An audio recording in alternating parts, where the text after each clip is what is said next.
Well, hey ceramic students, it's Mrs. New here. Today we're going to be talking about how to use the extruder in class. We will be using the extruder to make our coil bowl project or possibly the coil teapot project, but it's important that you know how to use this piece of equipment. So let's get into it. So a clay extruder is basically kind of like the Play-Doh Fun Factory when you were little. If you remember, you would take your clay dough and you would put different things in there and you'd squish it through and it would make things like hair or something for your Play-Doh creature. So it's kind of the same concept, all right? So we have this really great extruder. It's on the wall here. And the way that it works is it has different dies. So let me grab those for you. So basically there are different shapes that you can put into the extruder to make, extrude different shapes. So for instance, if I wanted to do a big square, or there are triangles, and you can do all kinds of different forms with extruding.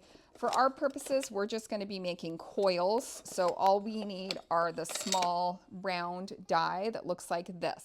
So the first thing I need to do is make sure the extruder is cleaned out, meaning there's not a big piece of dried clay in here. Now, when you're done using the extruder, there's always a small lug of clay that stays in there, and it's about this big. And basically, when you're done using it, you just let that little piece of clay dry. It's easier than trying to dig it out of there. You let it dry, and then when that piece is dry, it just falls out of here. So the first thing I'm going to do is make sure that this extruder is cleaned out and ready for me to make my coils. There are 3 pins that I need to take out. 1, 2, 3. So let me show you what that looks like. Here's some dried clay that's been left in there. So this is the kind of stuff I want to take out. So it's helpful to have a little bowl or something, and I can just drop that in there and I can put that into the slot bucket. But this is the little piece that holds the die. And again, for our purposes, this die will probably already be in there. It's our smallest one for making coils. I just want to pop that in there, make sure it's nice and secure. And then I want to make sure there's no dried pieces of clay. And actually, I'll get a little bucket. There usually is a little bucket down here to catch some of this dried clay. But just make sure the inside is nice and clean.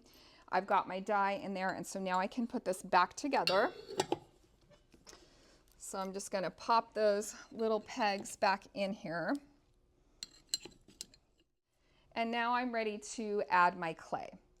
When you're adding clay, you need to add a pretty big piece of clay. And if you grab a piece from the pug mill, it's actually the perfect diameter around to put into the extruder, okay? It just fits right down in there. But notice I have, what's that, probably 8 inches or more of clay. So you need to get a big piece. If you just put a tiny little piece in there, you're not going to get anything out because again, there's always a small piece that stays in there. So with a big piece of clay, I'm just going to pop it down in there, okay? And then I'm going to grab my handle, and there's these little rungs on the side here, and I'm just going to work my way down until it starts to come out the bottom. You can also grab a partner to help you with this process. Sometimes that is helpful, but I'm just going to put it in one of these rungs, and I'm going to push that down. No, you can't see on the video very well, but put it in there, push it down, and right now I'm just getting to the point where I'm starting to hit the clay. Next one down, I move the handle up, and then I'm going to start to pull down, and with any luck, now I'm going to start to get my coil. Now, I do need to put a little bit of muscle into this. So if you need to kind of pull your body into it a little bit, do be careful. This black handle sometimes will slip off of here. So make sure you're gripping both the black handle and the blue part of the handle. And once you get a piece about that long, you're going to go ahead and just remove it. Okay, so you can see there's my first coil. And I'm going to go ahead and set this aside. I want to make sure I keep these kind of nice and long too, so I'm going to set it aside on the table.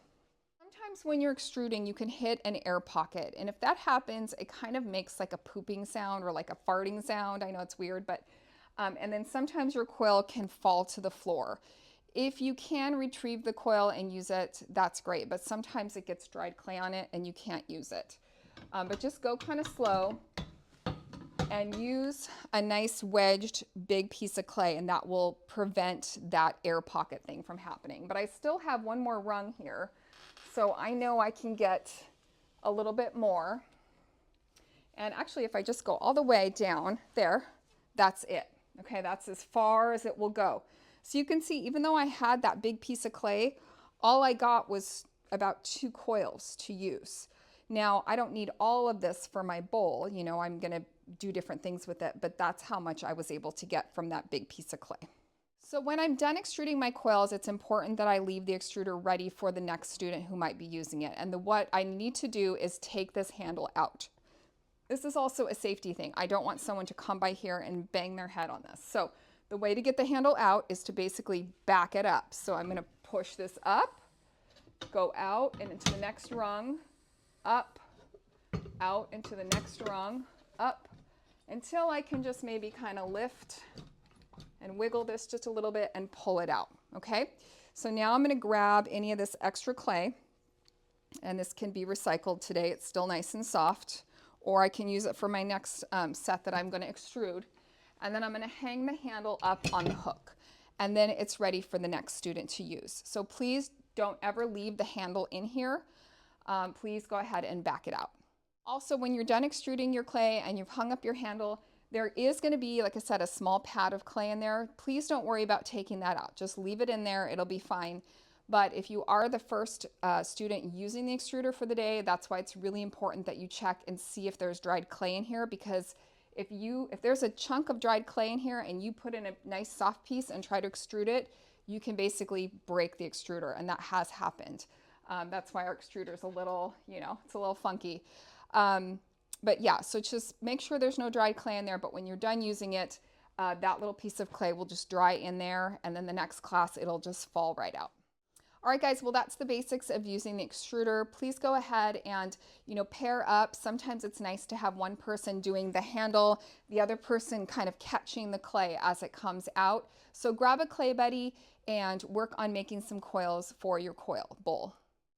And also remember, at the end of class, if you have extra coils, you're not gonna smush them up and make more work for the next group. You're gonna put them in the damp box. We will be saving the coils from one period to the next, from one class to the next, because for the next couple weeks, we're all gonna be using coils for our project.